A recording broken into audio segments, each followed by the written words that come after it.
আলাইহিস সালামের মতো, তখন বলতে হবে রব্বি আন্নী মাগলুবুন ফান্তাসির, আল্লাহ আমি পরাজিত, আমাকে সাহায্য করো। তখন আসহাবুল কাহফের মতো একা থাকতে হবে। আল্লাহ চেয়েছেন এটা। আল্লাহ চেয়েছেন আমরা এই দুনিয়ার জীবনে হালাল খাই, হারামে না যাই। আল্লাহ চেয়েছেন আমরা সুন্নত অনুযায়ী জীবনযাপন করি, সর্বশেষ নবী মুহাম্মদ সাল্লাল্লাহু আলাইহি ওয়াসাল্লামকে আদর্শ নেতা হিসেবে গ্রহণ করি। আল্লাহ চেয়েছেন আমরা তার দ্বীনের দাওয়াত মানুষকে দেই। তা'মুরুনা বিল মা'রুফ তানহাউনা আনিল মুনকার, তোমরা শ্রেষ্ঠ জাতি, কুনতুম খায়রা উম্মাহ উখরিজাত লিন-নাস, তোমাদেরকে মানব জাতির কল্যাণের জন্য বের করা হয়েছে। দুটো কাজ দিয়ে, সৎ কাজের আদেশ করবে, অসৎ কাজে নিষেধ করবে। আল্লাহ চেয়েছেন আমরা দ্বীনের দাওয়াত দেই।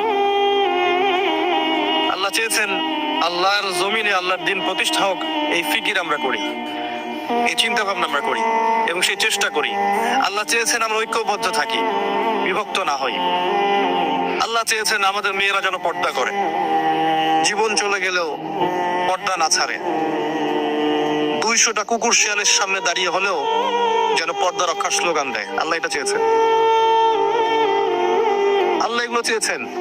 এগুলো কি আল্লাহর অন্যায়? হে আমার প্রিয় মুসলিম ভাইরা, প্রত্যেকটা ঘটনার পিছনে আমাদের জন্য নিদর্শন আছে।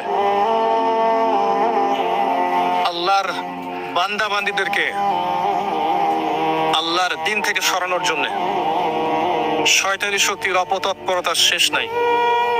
আপনাকে আমাকে প্রথমে যে কাজটা করতে হবে, তাদের প্রতিটা অপতৎপরতার শেকড় খুঁজে বের করতে হবে, চিহ্নিত করতে হবে, তারপরে আপনাকে সলিউশনে আসতে হবে।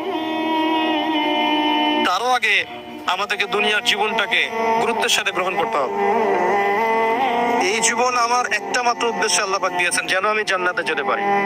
জান্নাতে যাওয়ার পথে যেই আমার বাধা হবে তাকে আমাকে অ্যাভয়েড করতে হবে,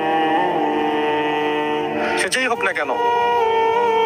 তারপরে আল্লাহ আমার কাছে যে কাজ চেয়েছেন, ফরজিয়াত, ওয়াজিব সমূহ, সুন্নাত, এগুলোকে আমাকে পাবন করতে হবে।